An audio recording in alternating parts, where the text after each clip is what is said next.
অবশ্যই। একজন সবজি বিক্রেতার গল্প হল। একদিন রহিম নামের একজন সবজি বিক্রেতা ছিলেন। তিনি প্রতিদিন সকালে টাটকা সবজি নিয়ে বাজারে যেতেন এবং সারাদিন সেগুলো বিক্রি করতেন। রহিমের সবজির মান খুব ভালো ছিল, তাই তার অনেক নিয়মিত ক্রেতা ছিল। একদিন বাজারে খুব ভিড় ছিল।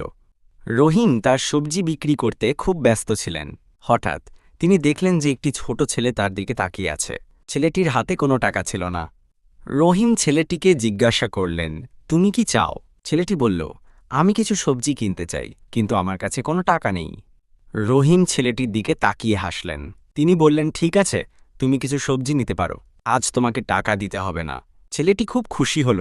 সে রহিমকে ধন্যবাদ জানালো এবং কিছু সবজি নিয়ে চলে গেল। সেদিন রাতে রহিম বাড়ি ফিরে দেখলেন যে তার বাড়িতে অনেক খাবার এবং উপহার এসেছে। তিনি জানতে পারলেন যে সেই ছোট ছেলেটি আসলে একজন ধনী ব্যক্তির ছেলে। ছেলেটি রহিমকে ধন্যবাদ জানাতে তার বাড়িতে খাবার এবং উপহার পাঠিয়েছে। রহিম খুব খুশি হলেন। তিনি বুঝতে পারলেন যে সৎ হওয়া এবং মানুষকে সাহায্য করা সবসময় ভালো ফল দেয়। আপনি কি এই ধরনের অন্য কোনো গল্প শুনতে চান?